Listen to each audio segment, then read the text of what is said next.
Welcome back to my channel, IMDb 8 Recap. Today I'm going to explain an Indian action thriller film called Airlift, which is from the year 2016. The film is about Ranjit Katiyal, an Indian businessman who leads a happy and successful life in Kuwait with his family. However, when Iraq invades Kuwait, he decides to risk his life to save his stranded countrymen. But before we begin, beware of the spoilers. The movie opens in Kuwait. It's August 1st, 1990. The scene starts in an extremely fancy room with beautiful gold furniture and a group of men in flowing robes, apparently called thawb, and Ranjit in a fancy suit speaking Arabic. Ranjit is telling a joke, clearly charming them all, and then handshakes all around as they are celebrating the deal that his company has won.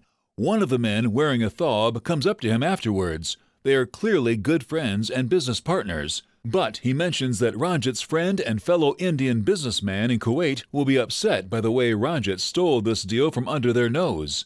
Ranjit is an arrogant person and doesn't care. Ranjit leaves the business deal and gets in his car where he speaks Hindi with his driver. In this film, Hindi is a special skill.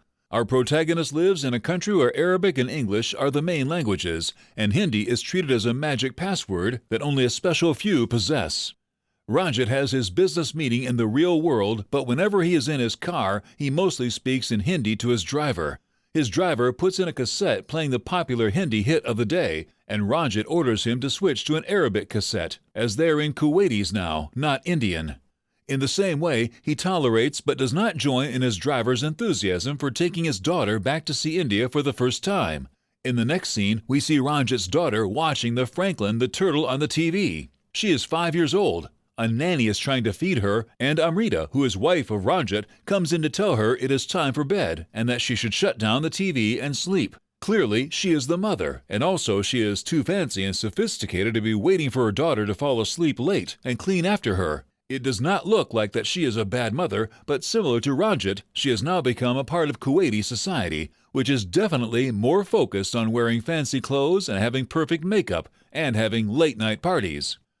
Ranjit interrupts the conversation between the nanny and his wife when he walks inside the house. His daughter runs over and gets a big happy greeting before Amrita puts her off to bed.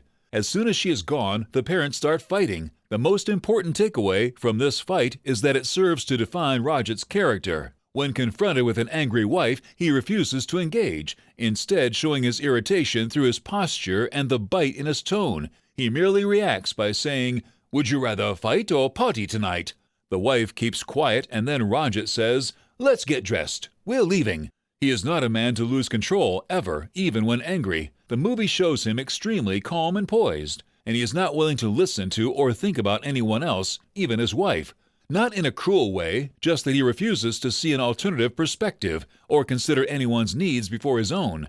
Just like he did contemplate when stealing a business deal from his friend, also while rejecting his driver's affinity towards India, even when he sent his daughter off to bed because he thought it was time for her to go, not because he thinks it was the right thing to do for his girl.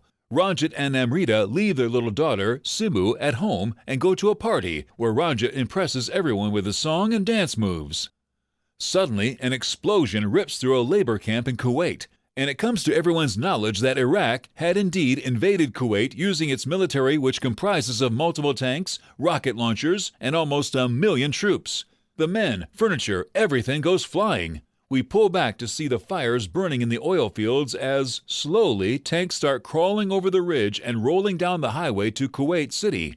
Ranjit wants to get his family out to London and is busy making calls to the sheiks, but discovers the entire Kuwaiti government has run away. He goes to the palace with Nair, but they are stopped on the streets, full of soldiers looting and shooting people, and Nair gets shot.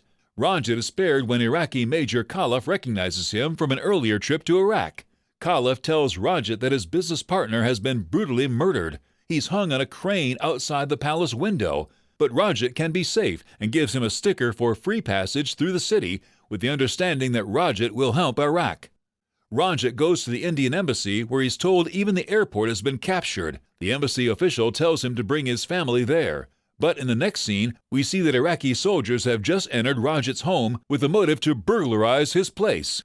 Ranjit reaches home, dazed and shocked, and finds the house has been ransacked and his family is missing. He is frantic and reaches his office after driving through ruins, explosions, and rubble. He finds Amrita and Simu have taken refuge with the entire office staff. Ranjit tells Amrita about Nair. He goes outside to get Nair's wife and daughter, who accompanies him into the office. He tells Major Halaf he will pay for these 5 to leave Kuwait, and the Major demands $5 million. But the number of Indians sheltering in Ranjit's office grows as people bring in friends and relatives, and also because the Indian embassy closed, thereby millions of Indians helplessly stranded in the war zone. Ranjit meets his Desi friends in Kurian supermarket and tells them all the Indians are staying together and pooling in resources, which seems to be much safer than having small, isolated groups.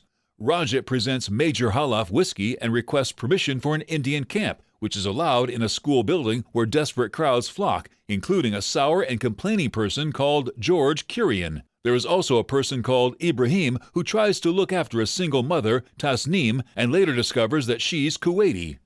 Amrita is very angry with Ranjit for wasting time and energy on all this instead of leaving with her and Simu, but he insists. She says she will stay in their house, not in the crowded camp, as the Major has promised them personal safety. But one day, the camp is raided by Iraqi soldiers who loot supplies and jewelry and molest Mayor Poonawalla, a young girl there. The Poonawalla family is then taken away by the soldiers' officer, but they leave the camp totally shaken. Ranjit goes to the Major, who tells him smoothly that he'd forgotten to mention that Saddam Hussein had allowed Indians to leave. But as most of the Indians don't have their passports given to shrewd labor agents who brought them into the country, they are stuck.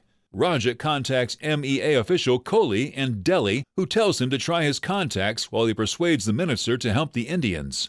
Kohli's own father remembers the helplessness faced by them when exiting Lahore. Ranjit visits his Baghdad contacts to find a way out. Ibrahim goes with him, and they stop on the way to a local hospital where Ibrahim searches for his newlywed missing wife, a nurse who has vanished. In Baghdad, they pass Saddam Hussein's iconic statue and find the embassy cannot help them. But Ranjit meets Iraq's foreign minister, Tariq Aziz, who says the Indians can leave on the supply ship, Tipu Sultan, which is arriving soon. Reaching back, they give this news to the camp, and everyone is overjoyed. Everyone packs and gets into buses to leave. Just then, the UN announces sanctions on Iraq.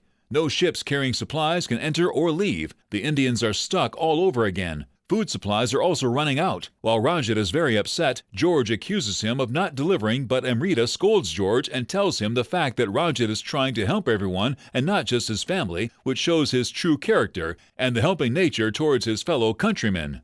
Meanwhile, in Delhi, Kohli finally persuades the minister to let him help the Indians. Amrita talks Ranjit out of feeling low, and he visits the docks where he finds an Indian ship which will set sail carrying junk. Ranjit makes a deal with the captain to take 500 Indians for $1 lakh.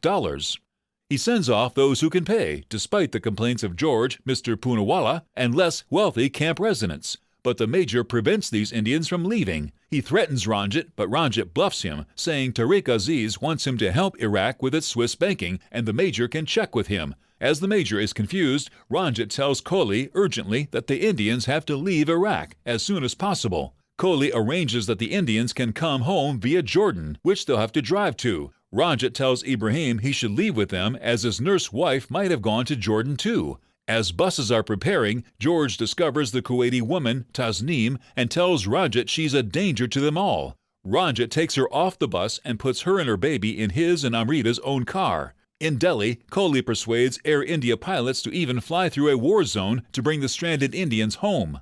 The convoy of buses, led by Ranjit's car, drives through the desert. They are suddenly stopped by a van of Iraqi soldiers who drag the Kuwaiti girl out, wanting to rape her. Ranjit beats them up and tries to defend her, but is overpowered. Suddenly, the Iraqis see thousands of Indians looming up on them. They're outnumbered and back off. The convoy proceeds. In Delhi, Kohli makes frantic calls to push Jordan's Indian embassy to issue passports to these people. But when they reach Jordan, the Indian refugees find no Indian flag. Finally, an official phone call in time works, and the Indian flag is hoisted, giving shelter and comfort to its people.